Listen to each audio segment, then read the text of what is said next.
Here we have a question of the semiconductor that draws circuit diagram of full wave rectifier. Explain its working, showing its input and output waveforms. Also the same work for half wave rectifier. तो question में half wave rectifier बाद में पूछा है और full wave पहले, लेकिन answers में हम हाफ की बात पहले करेंगे। एक्चुअली रेक्टिफायर एक ऐसी डिवाइस है जो एसी को डीसी में कन्वर्ट करता है। मतलब अगर ये एग्ज़ाम में आता है तो first of all we write the कि it is the device to convert AC into DC and it is the use of PN junction. जैसे आप देख रहे हैं पीएन जंक्शन यहाँ बना हुआ है। इसमें सबसे पहले हमें एक स्टेप डाउन ट्रांसफार्मर बनाना होगा।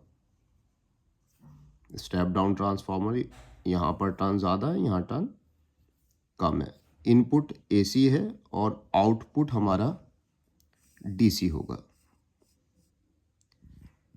तो हाफ वेव रेक्टिफायर में हम क्या करेंगे कि एक डायोड यहाँ पर लगाएंगे, एक लोड रेजिस्टेंस होगा और लोड रेजिस्टेंस के थ्रू हम आउटपुट को ले लेंगे। तो जब इनपुट चलता है तो इनपुट एसी है तो AC first half positive and then negative half, then positive, then negative half करके इस तरीके से चलता है।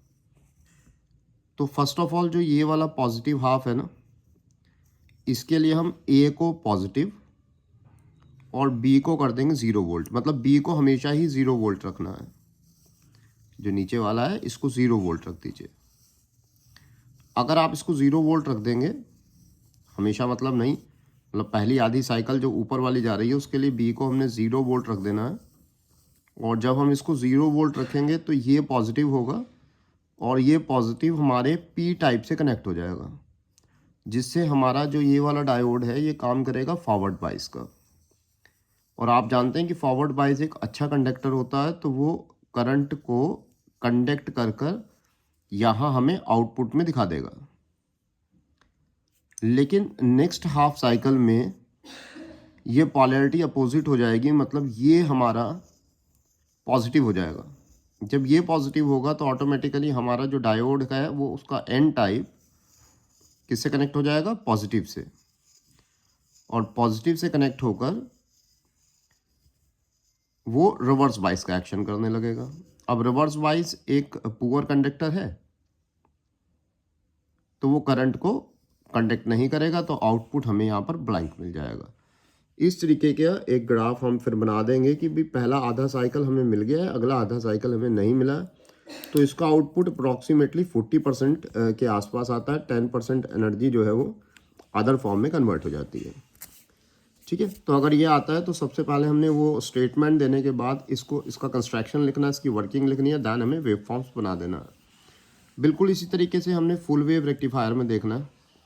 फुल वेव रेक्टिफायर में भी हमारे पास स्टेप डाउन ट्रांसफार्मर होगा। यहाँ पर 1 डायोड ना होकर 2 डायोड्स होंगे। नेम दे सकते हैं D1 और D2। यहाँ पर 2 टर्मिनल थे, यहाँ पर 3 टर्मिनल बना देना है, A, B और बीच में करना C जो है वो सेंट्रल टैप्ड होगा। जब हम C को 0 कर देंगे तो C का 0 होने का मतलब हो जाएगा कि इन दोनों का एक्शन ही अलग हो गया। कैसे भाई? C 0 है, हमेशा 0 मान लो इसको।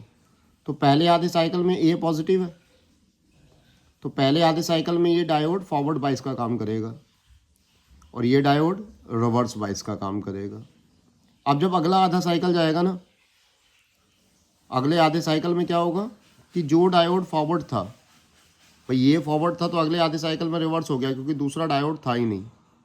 यहाँ दूसरा डायोड है और C जो है वो कॉमन है, तो कॉमन होने से जो अगला आधा साइकिल होगा उसमें ये वाला हमारा क्या हो जाएगा?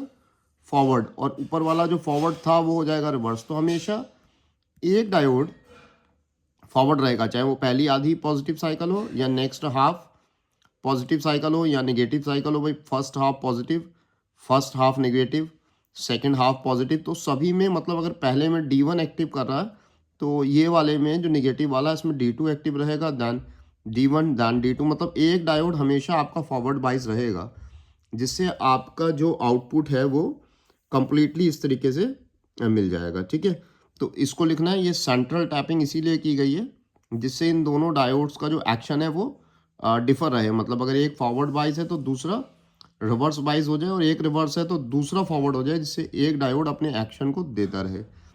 Okay students.